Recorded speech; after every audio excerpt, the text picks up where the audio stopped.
Boa noite. Tudo bem? Tudo bem mesmo com todos? Com um frio desse, se tivesse 100%, a gente estaria aqui? Alguém saiu para enfrentar um desafio, não?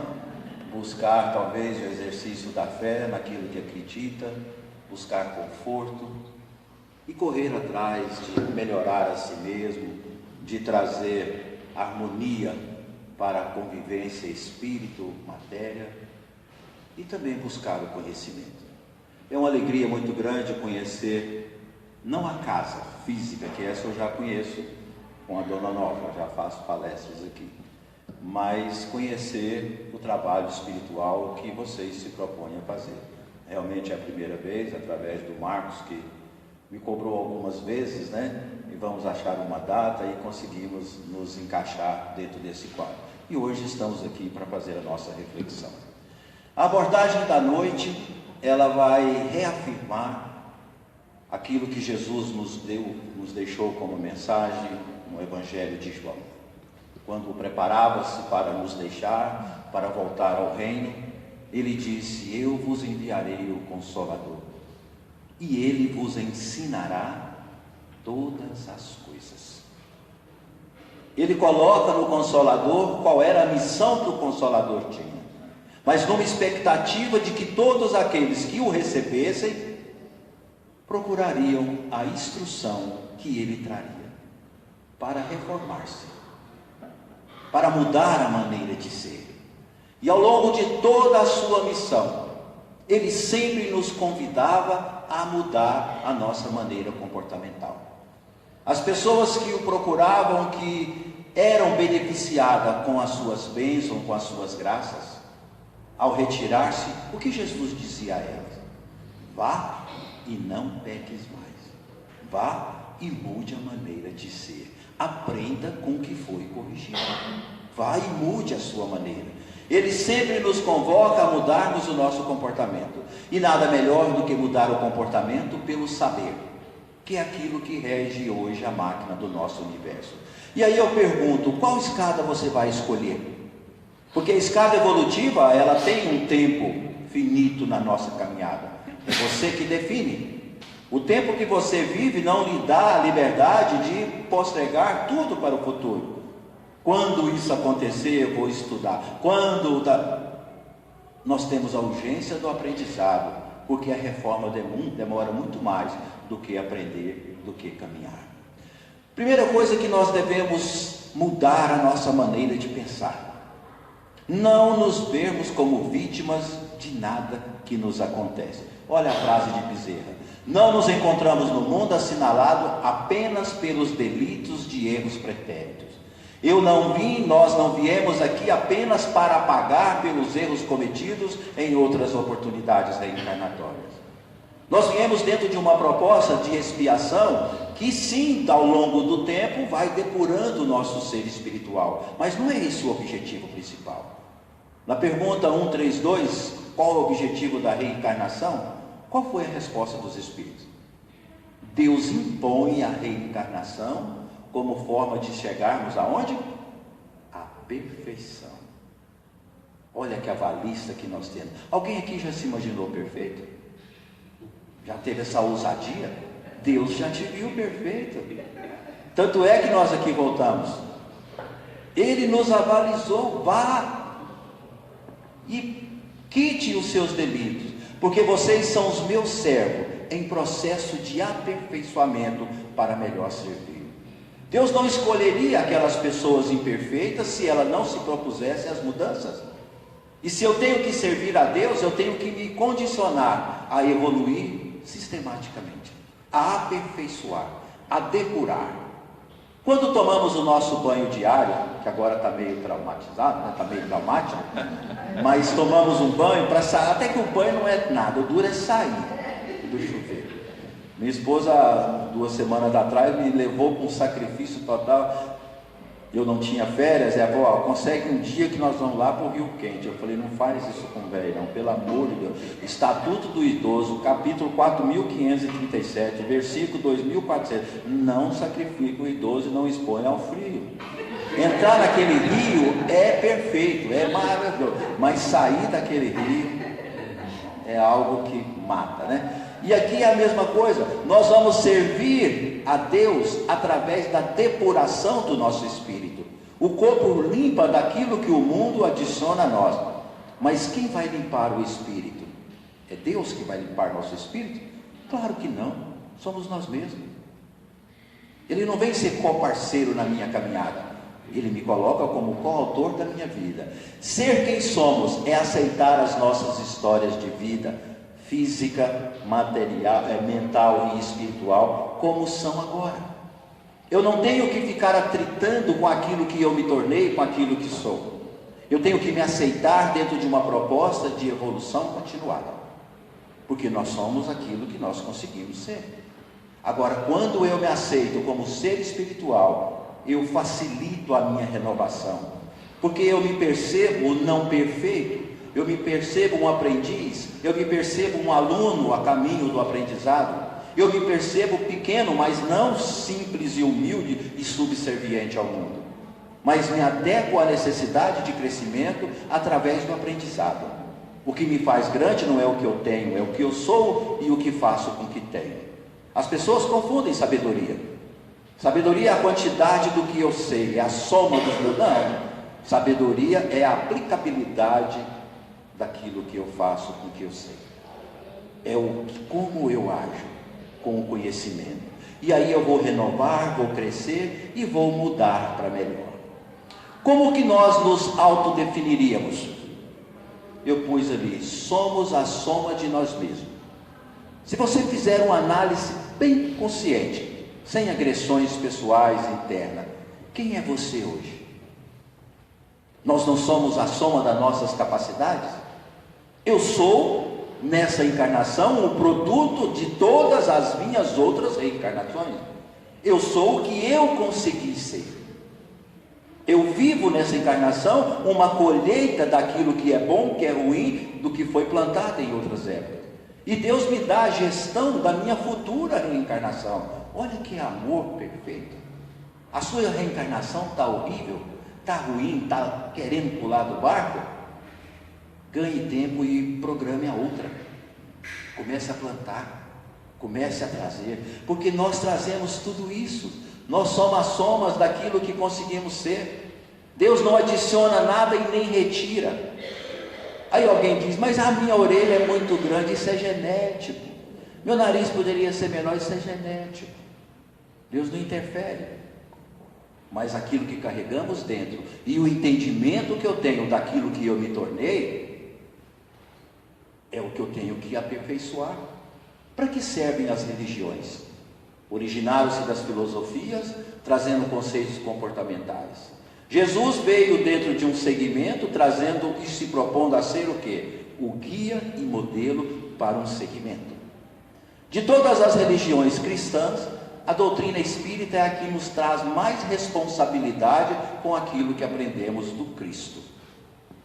Dissemos que é o Evangelho redivivo, é o cristianismo retomado. E eu posso falar por experiência de vivência em outro segmento. Por muitos anos, comentando aqui com um amigo antes, eu fui pastor da igreja metodista, durante 12, 13 anos. Vivi 45 anos no meio evangélico. Presidente de mocidade, da presbiteriana, da metodista, da batista. Fundador da igreja Comunidade de Jovens Evangélicos, que virou a fonte da vida. Pastor César, o apóstolo, éramos amigos na juventude. Robson Rodovalho, da Sara Nossa Terra. Participei de todos esses movimentos. Eu vivia a essência do cristianismo pela dedicação que eu dava à fé que eu professava. Eu não estava no lugar errado. Mas quando a doutrina entrou na minha vida, no ano 2000, e eu percebi a amplitude do que ela me apresentava, e me trazia a responsabilidade. É aqui? Não, é no fio. Por próximo.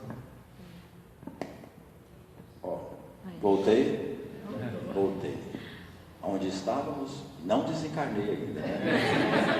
Ainda bem que foi só o microfone que perdeu a voz, se eu perdesse. Mas quando eu conheci a doutrina espírita, eu vi o Tempo não que eu perdi, mas o tempo em que deixei de dar consistência, quando deixei de dar volume ao que eu fazia. E olha que eu fiz muitas coisas. Avenida Goiás, esquina com a Paranaíba, a gente pegava caixa de som, punha no meio da rua, no movimento da Mocidade para Cristo, e eu pregava ao mundo, pregações pentecostais, eu atuei ativamente. Mas na doutrina eu vi a corresponsabilidade de perceber o outro na minha vida e não a mim mesmo. Eu não tenho que ficar olhando para mim, eu tenho que alimentar daquilo que eu faço no outro, que é uma via dupla. Então, quando nós falamos a soma de nós mesmos, é eu trazer para mim a percepção do mundo que me cerca e transformar o conhecimento ofertado pelo mundo, pela literatura espírita, que é a mais rica de todos. Não existe tantos livros em qualquer outro segmento religioso como tem na doutrina. Nós temos alguns livros de pesquisadores, cientistas evangélicos que nutriam as nossas informações, mas a nossa base teológica era a Bíblia. Não tinha por que sair, algumas variações, mas nada comprovado como a doutrina comprova cientificamente. Diferentes suposições e pesquisas de outros de cientistas. Mas quando eu vejo o mundo à minha volta, eu percebo que nós captamos dados. E nós muitas vezes aceitamos os dados como a última resposta. O que são dados? São fragmentos de informações. Trabalhei com isso a vida inteira, sou analista de sistema, trabalhei com informática o tempo todo. Dado é aquela informação básica que vai gerar o quê? Em conjunto com outros, uma informação que lhe dê resposta. Um exemplo de um dado que está correndo aí. Teve um acidente lá no Mutirama. É um dado. Agora, quando isso explode, amplia, teve um acidente que o aparelho Twister, ele teve um problema mecânico e que acidentaram 11 pessoas, mas elas já estão recuperadas. Aí transformou o dado em uma informação. Se nós agirmos por nós mesmos, nós vamos captar fragmentos do saber que o mundo nos oferece. O que a doutrina faz? A doutrina pega todos esses dados, concatena, ajunta-os e transforma em informações lógicas e elucidativas. Por que lógica? Lógica é a base da doutrina espírita. Deus nos devolveu, através do Consolador, a utilização da nossa capacidade mental. Porque os segmentos religiosos, a grande maioria, focam as pessoas do lado emocional. Na nossa igreja, por exemplo, a gente tinha uma avaliação visual daquele membro que estava em pranto, que estava chorando, estava como aquele que estava sendo abençoado. Mas muitas vezes era o quê? Transtorno emocional, descontrole. Então não é a expressão da emoção que nos traz a consistência naquilo que sabemos. A lógica nos aproxima do real, nos aproxima de Deus. Porque se nós olharmos o nosso universo, nós percebemos que tudo tem uma lógica sequencial. As coisas não acontecem sem ter prosseguimento. É só avaliar a própria natureza. E por que elucidativa? Porque ela nos mostra o quê? Olha o que a doutrina faz.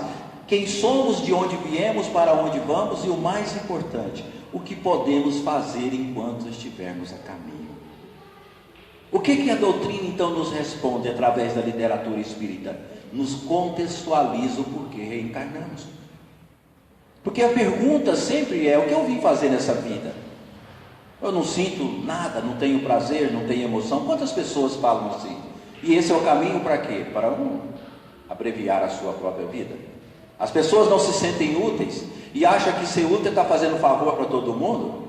E não é. Ser útil primeiro é você preocupar-se com a sua evolução espiritual. E com o desdobrar da sua evolução, você se coloca a serviço do outro e a serviço do bem. Eu não tenho que ficar ajudando todo mundo. As pessoas têm que se autoajudarem, por isso tem que se amar. E quando fala que o mais importante é o que podemos fazer enquanto estivermos a caminho, é você preencher o seu tempo na sua viagem espiritual com aquilo que você veio buscar na sua evolução. Eu não tenho que adquirir bens. Nós não viemos para ter, nós reencarnamos para ser. Por isso nós temos que buscar a perfeição.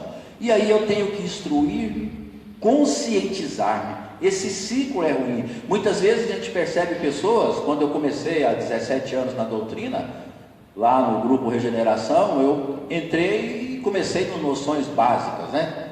Foi um choque para mim, porque eu me formava em teologia, com pós-graduação. Aí não, vamos fazer noções básicas. Tudo bem, vamos lá. A minha esposa, muito sábia, ela que é a culpada de eu ter me tornado espírita, ela me deu o livro antes, porque aconteceram algumas coisas, outros dias a gente fala sobre isso, não vai dar tempo, do porquê que eu me encantei com a doutrina. Mas ela me deu o Paulo Estevam para que eu lesse. E aí eu lia Paulo Estevam e não entendia nada. Eu falei, não, essa visão aqui está errada, não é nada disso, vocês estão querendo, vocês formataram, mexeram na história.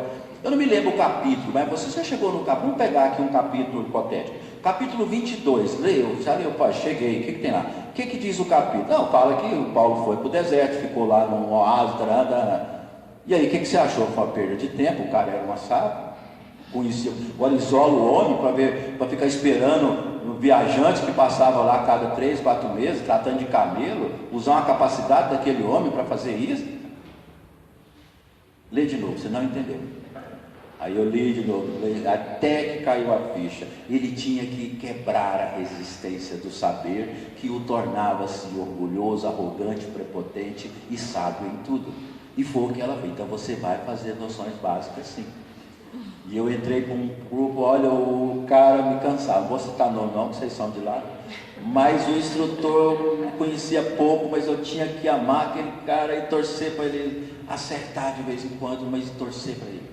Jamais abordá-lo, jamais contestá-lo em algum momento. Eu tinha que aprender isso, porque eu conhecia coisas mais da Bíblia do que, mas isso não me fazia melhor do que ninguém. E essa aceitação foi a conscientização. E aí eu me propus a trabalhar e a reformar. E graças a Deus consegui fazer um pouco da minha reforma. Por quê? Olha essa frase de Einstein: tudo aquilo que o homem ignora não existe para ele. Eu só consigo me apropriar do saber quando eu o deixo penetrar em mim e provocar em mim a sua ação. Conhecimento que não é transformado vira pedra de tropeço. Eu sei muito e não faço nada, pronto, vou me tornar um cara chato, arrogante, pedante. A última palavra, só eu que sei. Então aquilo que eu conheço é que vai resumir o tamanho do meu saber dentro desse universo existencial. É muito simples isso. Um livro com 1019 perguntas e respostas nos dá um conhecimento que nós não imaginamos. Eu transformei, que eu fiquei 1 ano e 8 meses, quase 2 anos, quando eu comecei a perceber que alguma coisa iria acontecer na minha vida em relação à doutrina. Eu falei, não, vou cair fora, vou estudar, porque eu não quero errar de novo, não. Eu achava que eu tinha errado. Eu não estava errado, eu estava me preparando para isso. Porque quando eu li essa literatura toda espírita, as 1019 viraram quase 5.000 perguntas, que a tia Nélia, vocês conhecem a tia Nélia? Ela sabiamente me respondeu quase todas do que eram as minhas dúvidas. Conhecimento gerando conhecimento em cima de respostas. A grande jogada para que eu possa evoluir, não se contente com respostas. A cada resposta que você receber, transforme-a num porquê. Aí você vai chegar aonde você precisa chegar. Porque quando eu reencarno, o que eu vim fazer aqui? Evolução espiritual. Quem reencarna é o espírito, não é o ser humano. Quem evolui? O espírito. Quem adquire conhecimento e engrandece o seu ser? O espírito. O corpo que é? Eu defino o corpo como a estrada do espírito rumo ao seu encontro consigo mesmo. O corpo não evolui, o corpo avoluma-se, né? E dá um trabalho danado para tirar esses volumes do corpo, que é uma canseira. Para frente, então, é canseira. Aí vira aquela loucura, não tem jeito. É só isso que ele faz. Quem evolui é o espírito. Somente se conhecer não basta. É necessário o propósito da sua autoaceitação, não como, eu me acho isso, não, autoaceitação como espírito errante em busca da sua perfeição. Não é autoaceitação, não, eu tenho que conviver bem comigo. Para com isso. Seja mais profundo, seja mais amoroso com você mesmo.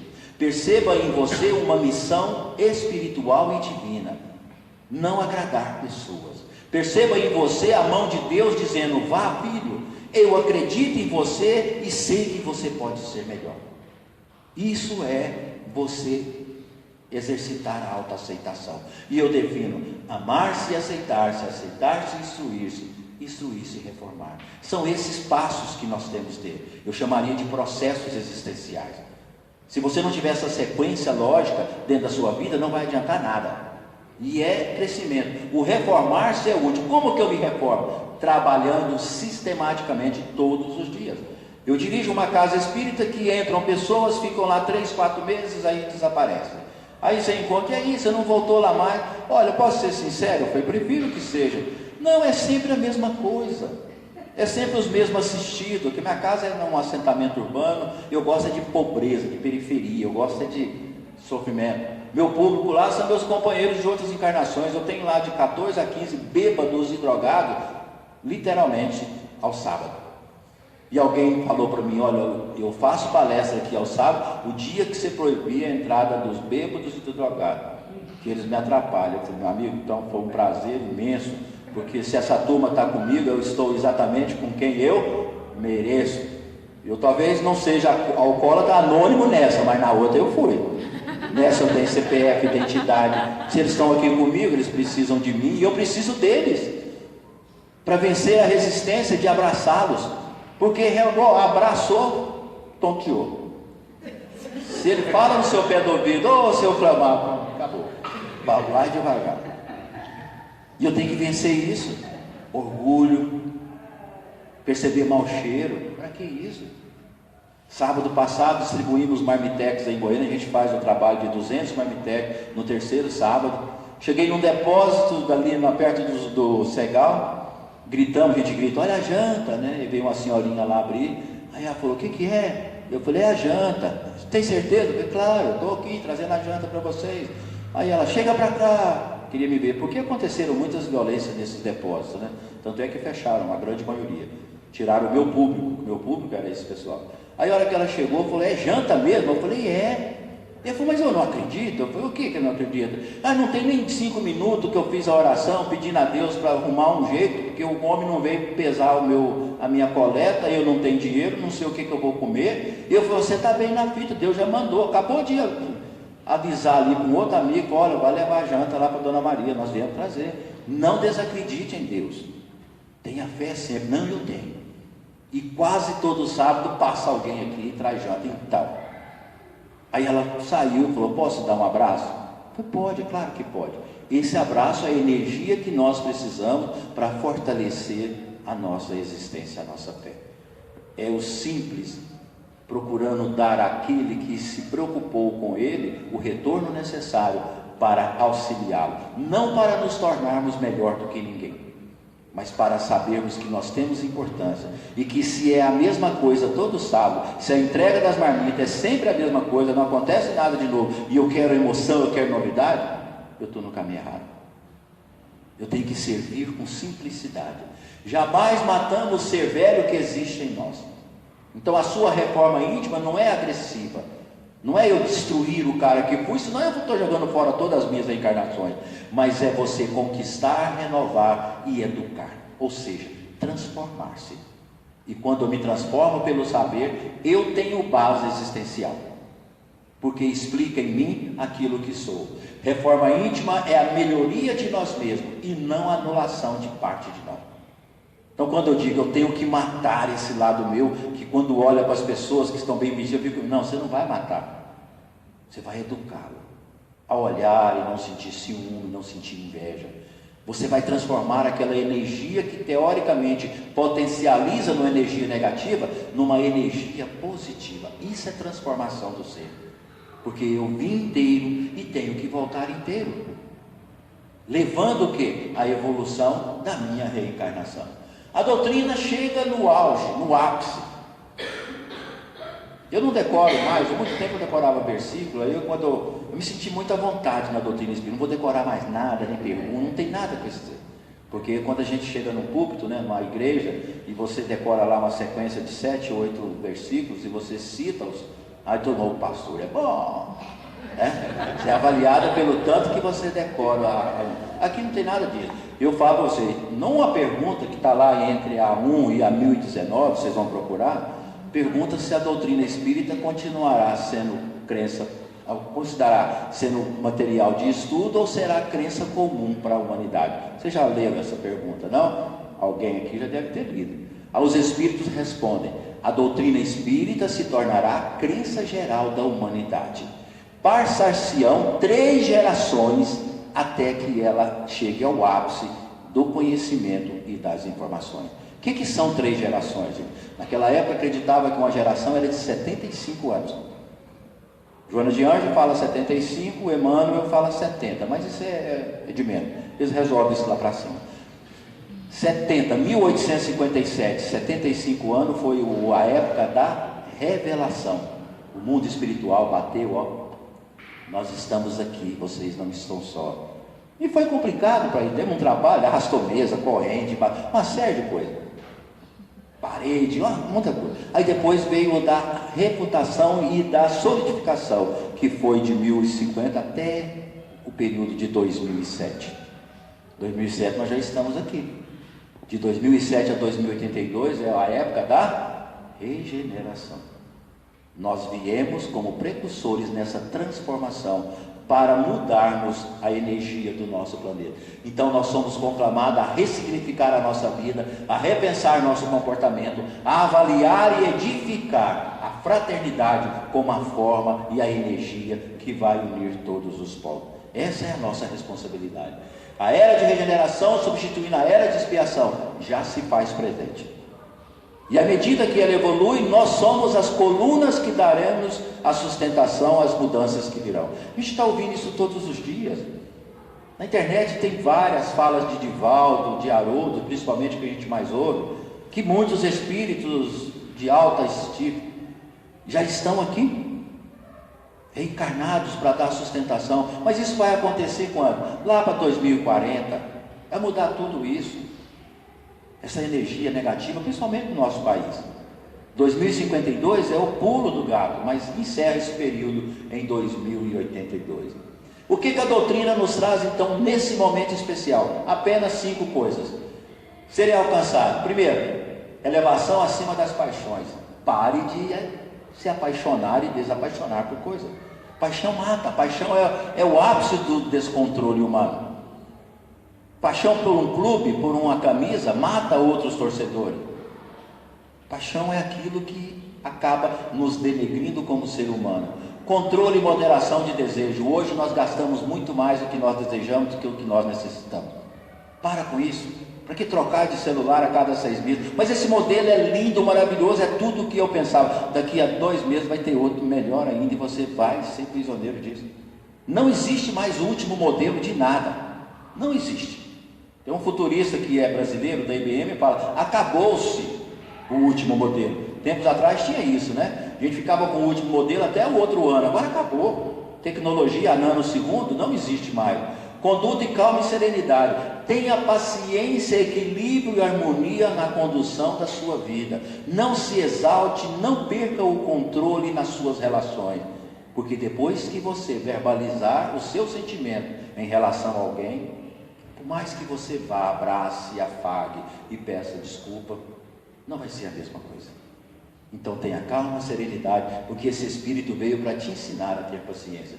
Felicidade com o bem que faz. É alegria quando você termina uma ação fraternal como a nossa. A gente termina, as pessoas choram, as pessoas se emocionam quando você entrega comida no meio da rua e que a pessoa diz alguma coisa para você e a gente sai de lá realmente recompensado. E superação das contrariedades sem sofrimento. Nós não viemos pagar nada. Nós viemos receber de nós mesmos a quitação das incoerências que vivemos em outras oportunidades. Então para de se ver vítima. Tudo que te acontece, mas essa gripe não tem nada a ver com sofrimento. Vai trazer de saúde, tudo traz, mas aprenda com aquilo que te acomete. Não é punição. Deus não está te enxergando. Estou sendo exagerado. Ele não está te olhando e falando: você pecou, né? Eu peguei muito sobre isso. Pecado, a mão de Deus vai pesar. Mão de Deus, Deus não tem mão, nem colo. E aonde a gente joga os parentes difíceis? Como é que está a sua sogra? Entreguei na mão de Deus. Deus não segura a sogra, nem especial, não segura. Joga, vai cair tudo no seu colo. E sogra também, não é só a sogra que ele tem as suas altos e baixos. Tem sogro que é pior. Então ele não pega parente difícil para pôr no colo, não faz isso. Deus já entregou e falou: se vira, você vai evoluir com ele. E por último, para encerrar, dê uma olhada à sua volta, não aqui internamente, mas no mundo que você pode fazer a diferença. Eu vou exemplificar isso com um filme de um grupo de jovens. É na Alemanha essa praça. Uma menina reconheceu essa praça um dia na palestra. Um grupo de jovens adolescentes saem na rua para perceber o outro como o outro é. Porque nós queremos ver o outro na perspectiva de vida nossa. Alguém fala: moço, dá R$1. Eu falo: não, vai beber pinga, não dou. Eu estou analisando, julgando e medindo na minha perspectiva de vida. Eu tenho que ver na dele. Se ele chegou ao ponto de vir até mim me pedir, é porque ele sabe o que vai fazer com o dinheiro. E se não souber, é um problema evolutivo dele. Surpreenda as pessoas que te procuram e que encontram. Nós fechamos o vidro do carro por conta de pessoas que estão vendendo coisas no sinaleiro. Gente, o desemprego está terrível. Nós nos sentimos incomodados quando alguém vem me oferecer morango, eu não aguento esse sinaleiro aqui, só cheio de... Eles estão procurando sobreviver. E eu fecho. Eu me nego a pegar panfleto. A pessoa fica o dia inteiro no sinaleiro, sem lugar para ir ao banheiro, sem nada, sem nenhum conforto, entregando um folhetim. Vai sujar o meu carro. Seja mais fraternal. Perceba as pessoas, mas na perspectiva de vida deles, não no seu julgamento. Olha esse filme.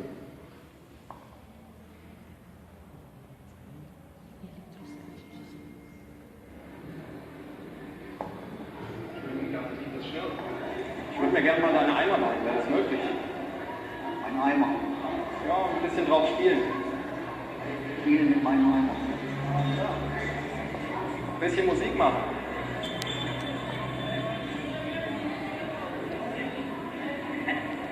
Cool, danke.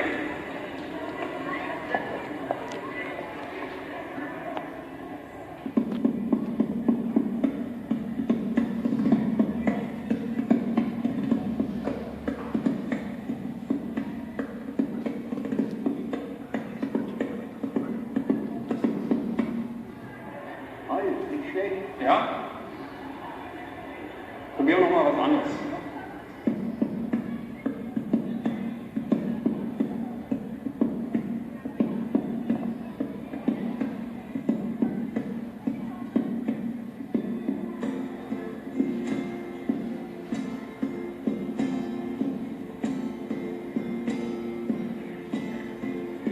Some usual day, everything seems okay.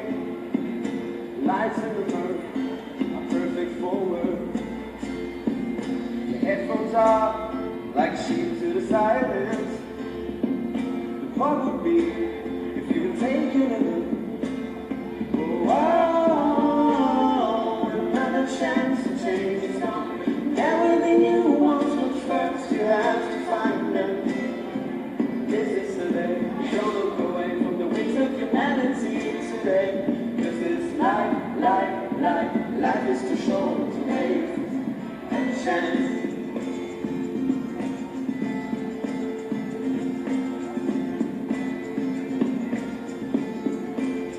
Every evening you're watching TV, there's another misery. On the pictures and numbers you see, if you don't mind. And every day, close your eyes and go to bed. Probably take it. Oh, another chance to change some. Everything you want, but first you have to find them. This is the day. Don't look away from the wings of humanity today. This is life is too short to waste a chance.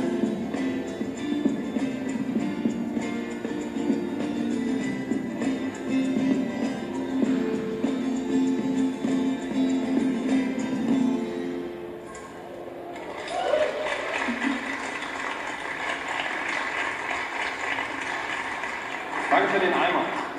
Schönen Tag dir noch.